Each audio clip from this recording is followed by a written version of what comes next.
Hey, bro, you with them? Oh, okay. You got any questions, bro? Yeah, you said something about marriage. Marriage? Yeah, what about it? You said something like do whatever you want, don't have multiple wives. I didn't say do whatever you want. No, you said that, and then God gave me something today. I have to work on me. I have to work on me. I came here and I talked to these brothers and they let me know what God was telling me, bro. They let me know what my father wanted me to do, bro. That's right. They explained to me that as a follower of God, bro, someone that believes in God, bro, our Father would not want us to know. Because basically you try to say what? Having multiple women is unlawful? I'm not saying now. I'm trying to see what y'all say. Oh yeah. I believe that having multiple women is lawful if we can. There's nothing wrong with seeking women, right? It's never been What does wrong. that mean? Seeking women? Yeah. And give me Proverbs 21. No, give it to me in the layman's terms. When you give Okay, give me the precept, give me in the layman's in terms. Proverbs it tells you that who that findeth a wife findeth a good thing, right? Amen. So what's wrong with me seeking them good things, right? Because a wife is nothing but a helpmeet, right? If I can have 2 women, 3 women, 4, that's on the same accord, that we all got the same mindset, my life will be easier. So why wouldn't I seek to make my life easier? They are my pillars of friends. So if I could get another one, 2, 3, 4, 5, 6, 1,000, if they're gonna make my life easier, yes, I want that. I want that. This is Sirach chapter 26, start from the top in the GNTD. The husband of Ecclesiasticus chapter. Okay, yeah. The husband of a good wife is a fortunate man. He will a fortunate man, bro. Of a good wife, though, right? He will live twice as long. He will live twice as So if long. I got some good women around me, That says one man. it says woman. But I'm saying the more the merrier. The more. Hold on, I'm not disagreeing with you. But I'm saying the context is saying a wife. But I'm saying the more wives I have, even better. Go ahead. The husband of a good wife is a fortunate man. He will live twice as long because of her. And all praise the Most High God bless me with a beautiful wife that we're on the same accord, we've been together for 20 years. Right? I'm blessed. But if I can find another one that's like her, that can add to, definition is going to be on my Where's side. that in scripture? What? The adding to. The adding to? It never says don't add. Okay, you know who Jacob is? Don't add to and don't take away. No, let's talk about the word. It never tells you with Jacob. Okay, Jacob, right? How many wives did Jacob have? Multiple. Why? What do you mean why? Why? Because the first wife that he had couldn't have children, so he went and ended up having more. That's not what happened. Okay, then tell me. I'm gonna tell you what happened. Right? So he was working for the father of these women, right? So by custom, the father, These women are just one particular woman. he was working for one woman, right? But the father had daughters, right? So he was working for this one woman, Rachel, right? And you know why he wanted Rachel? He said because she had that Coca-Cola bottle, that Coca-Cola bottle, right? He said she looked good, she was very pleasing to the eyes. That's what he's saying. So ain't nothing wrong with being a attractive. So boom. So down. The father in the custom, he gave his first daughter to him, not the one he was working for. Why? Because that was the custom to give away the first daughter before you give away the second. They already made They ain't make no. He made an agreement with the father that nigga he was working for Rachel, but that ain't what the father did. The father said, nah, I'm gonna give you my first daughter. Got the first daughter. He said, man, I wanted the second one. Hey, he worked another 7 years for the second one. Now he got 2 wives. You know what them 2 women did? and he loved who more? They say he loved Rachel more. Only because you got favorites, huh? You got favorites, huh? You got favorites, ain't He was working for one woman. Hey, the law said that you love one woman more than the other one, right? Favorites happen, right? The guy has favorites, man. He got a favorite people, he got a favorite place, and a favorite nature, right? But boom, them two women became his wife. And you know what he did? What they did? They gave him another one. Why? Both of them. Because she was childbearing. But the other one, it wasn't because of that. He just gave it to her. So boom, now Jacob has 4 wives. How many wives Moses had? 2. How many David had? I think David had like 5 or 6. 6? First one was Michael, whatever her name was. Yeah. David first wife? And then you got Solomon. Yeah. Solomon had what, 800 wives? 700 and 1,000 concubines? You're in leadership? Am I in leadership? Oh, you want to go into the bishop? Are you in leadership? Am I in leadership? Yeah. I'm second in command here. I'm second in command here. Would you consider your I consider myself in leadership for sure. For sure. You kind of know where I'm going, right? Yeah, you're going to a bishop, right? Let's go there. Isn't Timothy? Second Timothy. Yeah, I'm going to read it. Go ahead. This is the book of Deuteronomy, chapter 21, verse 15. If a man have 2 wives, If what? if a man have 2 It's in wives, the law of God, right? If I got 2 wives, that means I can have 2. Not saying can, but if you have. Okay. That's not. It never says if it was wrong. If It does. It does. Okay, so my response to that, if I couldn't have 2, it would say if a man have 2 wives, you're in sin. No, not necessarily. Continue. if a man have 2 wives, one be loved One he loves and another hated, and one that he ain't really messing with, and they have borne him and children, they born him children. This how you operate when you got 2 women, regardless how you feel about one or the other. Deuteronomy 20. Deuteronomy 21 and 15. Keep going. Keep going. Both beloved, born him children, both the beloved and the hated. So both of them born him children. What you gotta do? And if the firstborn son be hers that was hated, Of the hated, even though, and you ain't really messing with her like that. She have their firstborn what?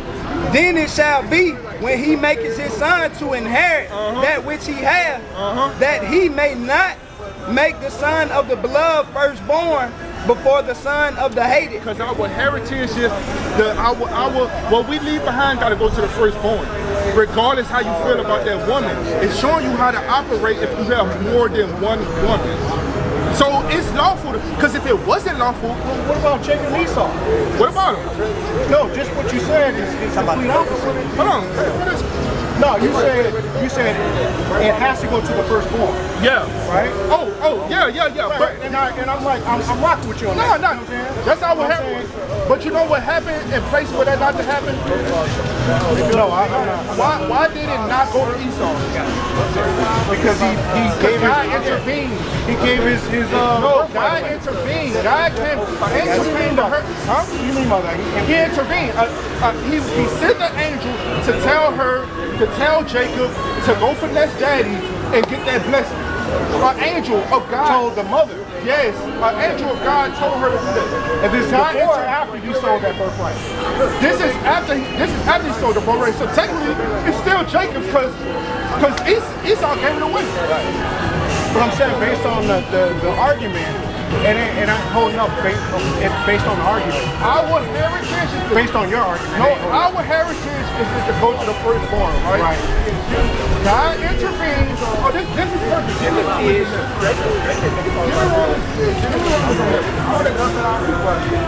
This is the whole message why Paul says this. This is Romans chapter 11. Not 11, 9. Oh, Go ahead. This is the book of Romans chapter 9 verse 10. And not only this, but when Rebekah also had conceived by one, even by our father Isaac, for the children being not yet born, The children being not yet born, neither having done any good or evil, neither have done any good or evil. Go ahead. that the purpose of God, According to what? according to election, So when God intervenes, and it's according to. And I'm with you on that. So- right? Based on that so last statement you just made. Yes. So God intervened. He said, "Nah, my promise is going through Jacob. That's what I want to happen." But based on your initial argument, which was it has to go through the firstborn. That was our law, and that's after this situation. prior to that, we didn't even have. Yeah, we didn't even have that in our commandments back then, right? Let's go back to your leadership whenever you go. This is 1 Timothy chapter 3, starting from the top. Bring it out. This is a true saying. If a man desires the office of a bishop, he desires a good work. Desires a good work, right? So like a man want to be a bishop, right? Go ahead. A bishop then. Oh, I forgot I'm gonna let you explain. Go ahead. And then I'm gonna get my understanding. No, I'm asking you. Okay, hold on. You wanted this first, right? What was the purpose of pulling that? Because the original statement you made, the reason why I came up, you said About the multiple wives. Right. Yeah. So you're using this to say what? Right. That based on your statement, I don't agree that it aligns with what the word is Basically, saying. what you're saying is a bishop. That's why you asked me if I'm in leadership, right? So basically, you're saying a bishop must have one woman, right? Why do you use the word bishop as if you don't? I'm asking. Is that what you mean? Yeah, actually, yeah. Okay, let's go. Verse 2. They gotta have at least one. A bishop then must be blameless. I'm saying. I got you, man. So I'm telling you the qualifications if you want to be a bishop, right? The husband of one wife, vigilant, sober, of good behavior, given to the hospitality, apt to teach, not given to wine, no striker, not greedy, the filthy what? The filthy lucre, be patient, not a brawler, not covetous, one that ruleth well his own house, having his children in subjection with all gravity. For if a man know not how to rule his own house, how shall he take care of the church of God? Boom. So basically, it's showing leadership. It's showing leadership qualities, right? And one quality of a leader is a man that can rule his house, right? Now, if I have going to the family structure, a man of one wife, I at least have a wife, and I gotta show forth that I can at least lead my home experience, right? I can lead my wife, I can lead my home, I can lead my children. It's talking about qualifications to be a Would you say that, or any one of you guys say that you're in leadership as a bishop, whatever equivalent as a bishop in your camp? Yeah. You okay with that? To have multiple, having multiple women? Yes, because it's talking about qualifications. Right, so of a it says bishop. one woman. When it says, I'm trying to explain. When it says one wife, it's just missing qualifications that makes a great leader. So I don't have to have a wife to become a leader. No, it's saying that a man that has a wife, he can show forth that, because he can show forth that he can lead a household. Yeah. So it's saying that, hey, if you got the one wife, you on that, you show proof of a leader, you can qualify for a bishop. Having one wife doesn't mean that you can show those particular qualities. Was Solomon a leader? Solomon a leader? Yeah. Based on, yeah. So Solomon had multiple wives. Okay. What you think? He's a leader. Okay. He'll be considered a bishop. Yes or no? I'm rocking with you on that. Yes or no? Right? I'm rocking with you, yeah. I'm rocking with you. So he will be a leader, right? I'm rocking with you, yes. Why did he have multiple wives? Why? Yeah. Because it was the custom. It was the custom. It was the custom. Our custom changed? Let me get it. Maybe Matthew 5. Wait, what you mean? You got You Matthew 5? I got same time. Oh, you got it? Yeah. Okay, This is the book of 2 Samuel chapter 12 verse 7. And Nathan said to David, Go ahead. and Nathan said to David, thou art the man. Thus saith the Lord God of Israel. I anointed thee king over Israel, and I delivered thee out of the hand of Saul. And what else? And I gave thee thy master's house. You what? And I gave thee thy master's And house. what else? And thy master's wives. And what? And thy master's I wives. gave him multiple wives. Okay. Into thy bosom. What I'm saying, it doesn't. We got what I'm God saying- saying it. Okay, what I'm saying, if he's saying, Oh, hold on, but you said Paul changed our custom. I didn't say Paul changed. So what happened? So what? Okay, better yet, give me, if you want to read on Paul, let's read on Paul. Give me, 1 Corinthians 7. Oh, you can set it up. I don't know if it All right. 7 from the top.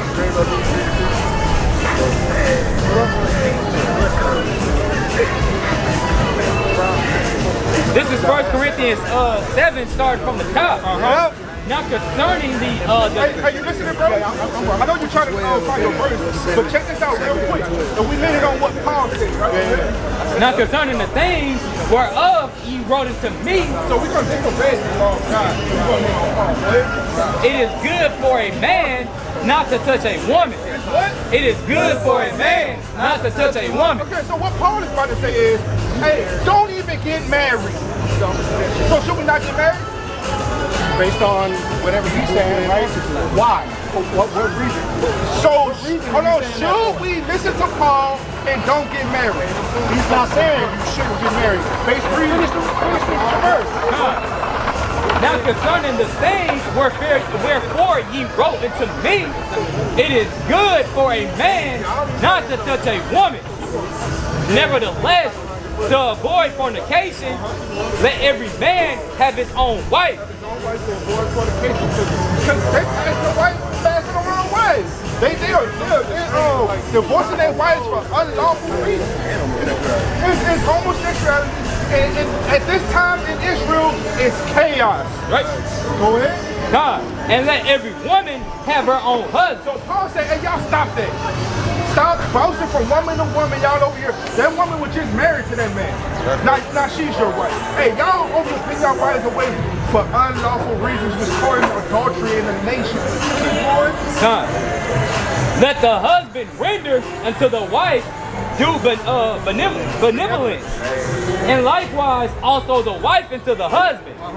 The wife hath not power of her own body, but the husband, and likewise also the husband have not power of his own body. But the wife, defraud ye not one the other, except it be with consent for a time, that ye may give yourself to fasting and prayer and come together again. Paul over there telling them, hey, you cannot have sex with your partner unless y'all both agree, blah, blah, blah. Paul's giving his instructions. That Satan tempt you not for your incontinency. To the church of Corinth. Go ahead. He's telling them to do it. But I speak this by permission. You say what? I speak this by permission and not of commandment. It's not the law of God that I'm saying is, this is the instruction I'm giving you to help y'all better. Just like the bishop instructions, not the law of God. It's not the law of God. I get what you're saying. What you're saying is the law of God. I got you. Yeah. So, and if you want to follow, fornicating, if you want not the law. Yes. But what is fornication? Sleeping with women outside of your covenant. But can you give me Matthew 19? Give me Matthew 19. Oh, let's go to Matthew 19 real quick. Before we go there. Nah, he's going to break he up. want 19 and what? He think it's something different. He want to break up about 19:4 through 6. That's a good one. You got good? Good? You got it? Go ahead. 19 and what, brother? 4 and 6. 4 to 6. This is the book of Matthew, chapter 19, verse 4. And he answered and said unto them, have you not read that he which made them at the beginning made them male and female, and said, for this cause shall a man leave father and mother, and shall cleave unto his wife, and they twain shall be one flesh. What that mean? That he should cling to his wife. They should be one flesh. What that mean? Sex. Nah. It's talking about having been on one accord. Read it. Wherefore they are no more twain, but one flesh. What therefore God have joined together, I'm not saying sex is not a part of it though. Go ahead. let no man put asunder. Know what you wanted? Know what you wanted, right? That's what you're gonna do to me, man. No, brother. I'm actually just what you wanted. You said When the Bible mentions one flesh, what is it talking about? consummating that relationship. So would you agree that sex is marriage? No. But come on now. Hold on. But in the context of the scripture, yes. Why is this woman leaving her You had another father and mother? translation that you wanted? No, I'm reading from the KJV. I'm saying I'm reading from the KJV. Hold on. I read from the other translation, but I know y'all like the KJV. You're saying that Based on that question, that's you're not saying you become one flesh through sex. based on that context. Based on that But at the same time, but fornication means fornication is where becoming do we one. find the law of what fornication is? Where do you find the law? Yeah, of what fornication is. There's no moral law. There's no specifically saying fornication. No. Okay, when you go into the Bible and it tells you what you can do and what you can't do, and it tells you what adultery is and what fornication is. Right. It's in the law of God. Right? You know what adultery is? I know what adultery is. What is adultery? Having sex outside of your marriage. And having sex with other folks who are married. Having sex outside of your marriage and having sex with other women? Other women who are married. Or men who are married. Okay. Having sex outside of your marriage. This is the book of Deuteronomy, chapter 22, verse 22. Bring it out. If a man be found lying with a woman married to an husband, then they shall both of them die. Both the man that lay with the woman and the woman, so shall they be put away. So that's adultery. What if that woman ain't got a wife? I mean a husband. That's fornication. How? Let's go to fornication. Go to 18. Let's go to fornication and see what fornication is. I believe fornication is unlawful sex. And it's going to listen. Because adultery specifically is talking about marriage. Adultery. It said marriage. Having another man's wife. Right. Married, wife. I'm using the term wife. Okay. Yeah. So adultery is sleeping when a woman sleeps with a married. When a woman sleeps with another man, or when a man sleeps with a married woman. That's adultery. That's what I said. Now, if a man sleeps with if a man has a wife and he sleeps with a single woman, it's not adultery. But you're saying it's fornication. That would mean that Jacob committed fornication. Right. No, hold on now. I'm with you. Moses, you didn't specify what that was. You asked me what fornication is. And you said that under the pretense of a single man and a single woman having sex, not being married at all. Neither I one believe of them. sex is marriage. Sex is a part of marriage. Give me Deuteronomy 21, right? Go ahead. Come on. We talk about New Testament. So that's what I'm saying. So you said the laws based on what the New Testament said the laws of God has changed. I'm not saying that. You saying that. Okay, so what are you saying? Because based on your definition, my definition, I'm saying adultery is either you're male or female having sex outside of that covenant is adultery. So hold on. Yeah, you would have to prove it, but I will let you know that by your logic, you would say Moses committed adultery, Isaac, Jacob, Abraham, King David, King Solomon. You would say all these people committed adultery based on what my definition is. They committed. See my definition.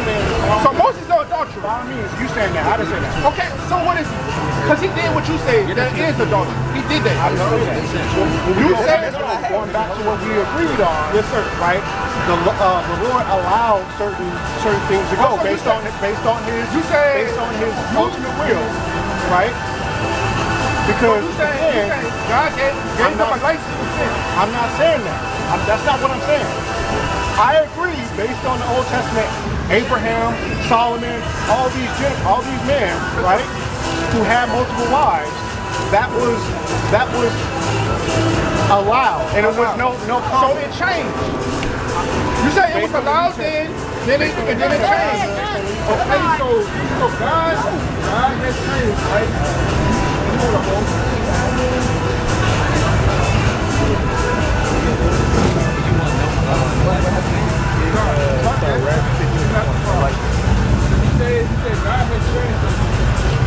I'm not saying God has changed. His rules have changed.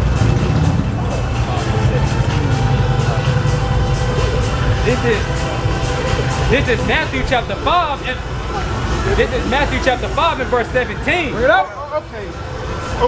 Can you prove that God has changed in the New Testament? Based on what I just gave you, Matthew 19. Matthew 19 don't prove what adultery you say. That's based on 2 Timothy. That doesn't prove adultery.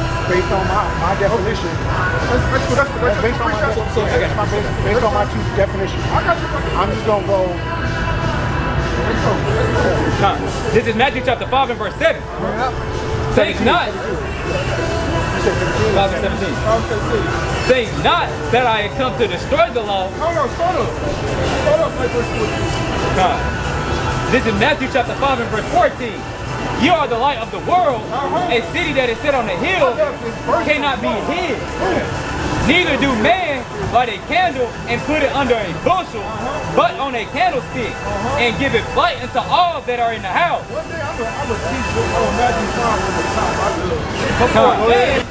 That ye may see your good works and be glorified your Father which is in heaven.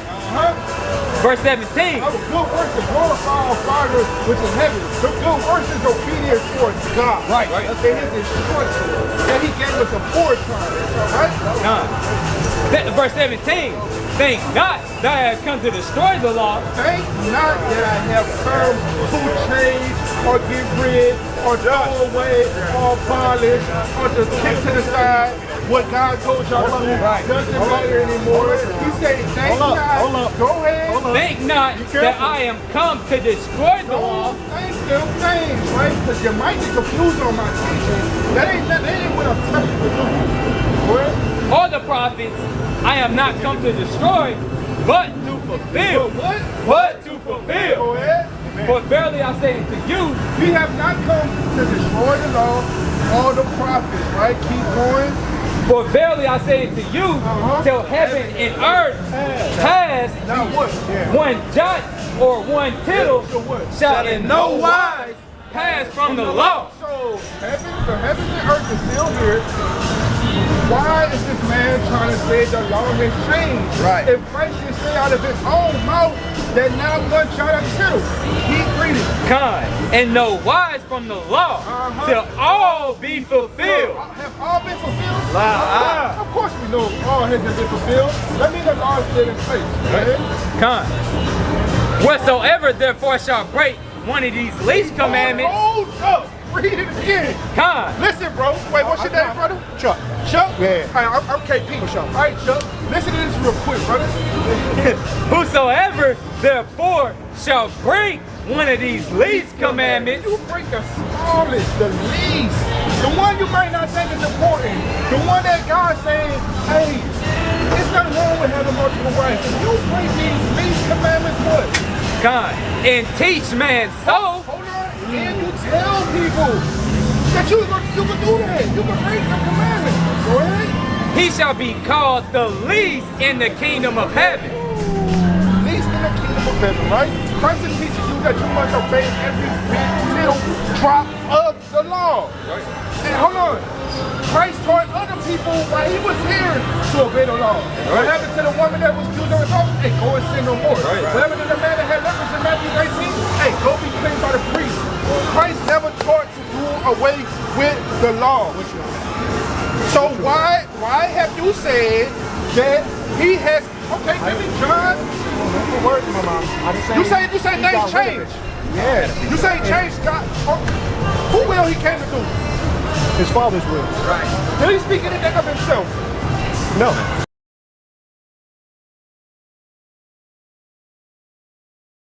I've been known to handle business, this shit different. Hit the slab at any minute. Hope my people get this message.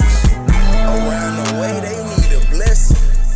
So I load up with my niggas, we stay rolling. Highways and hedges.